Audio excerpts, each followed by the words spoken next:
to make another video, and this particular video deals with tables. This is part of a larger presentation that I'm giving in June, but I want to really focus on this so we have something to talk about for our monthly meetings. I think it's really important. Well-made tables will make any project much easier, and this is going to be part of documenting our output. We'll discuss the definition of a simple table. All tables that you make should be simple tables. We're going to learn what it is, and we are going to make those. Simple tables are tables with a header row for columns. That's it. That's your one row that defines your header. Other than that, it's data. A title in popular word processing software creates information about the table. Screen readers and other software can extract information from simple tables. Complex tables are tables with things like merge cells, multiple headers, footers, all manner of messy design. These tables are not viewable by screen readers or extractable.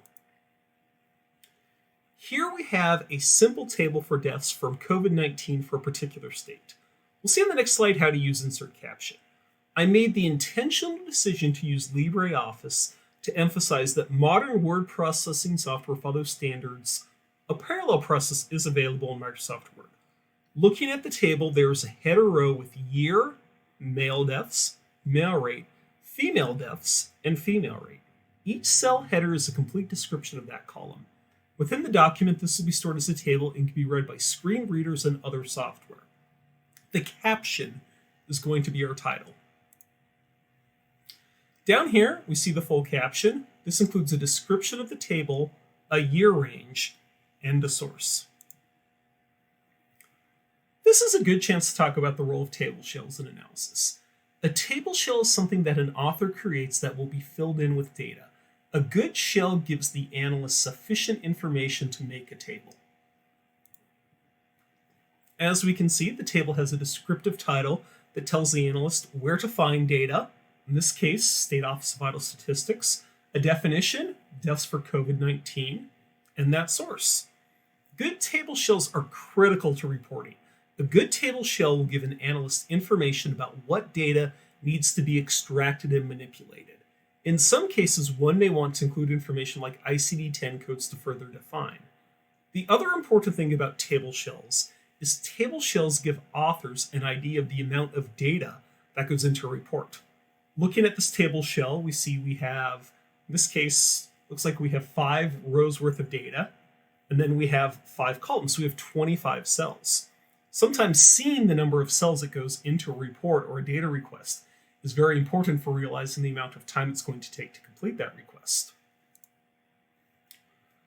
So this is a summary of best practices. The good is to create simple tables using word processing software. Both LibreOffice and Microsoft Word have very good table creation tools. Bad methods are creating screenshots. We're going to discuss that further, as there is no way to extract and manipulate the underlying information. Complex tables, those with spanning rows and columns, are difficult to work with. Tables should always have descriptive titles. Finally, in modern documents, table footers are not allowed. The caption must completely document the table. And while this presentation talks about accessibility, one of the key points is that accessible design is good design. Well-designed tables are going to be accessible from anything. If you're looking at a document on the web, that's going to be viewable with a well-designed table. If you want to extract something from a PDF, if that's stored as a table, that's easy to get out of there. Software like R or Power BI can do that. If you have messy tables, that table isn't going anywhere, and that could become a real problem with data modernization. When making tables in Excel, apply similar rules.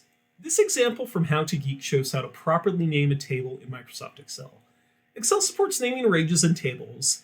It does not support header rows. Working with merged cells in Excel is generally a mess. So there's similar rules, however, it's a little different, which is why I've got the hyperlink to How to Geek. And this is just a good time to check in with a intentionally misinterpreted Pareto principle. So it does take longer to design accessible documents. My experience is it usually takes around 20% longer. I'm going through captioning, designing, thinking about things. It's a quick process when done along with document creation.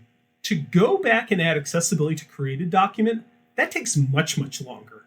80% longer. Basically, I will spend as much time making the document as accessible as I did making the document.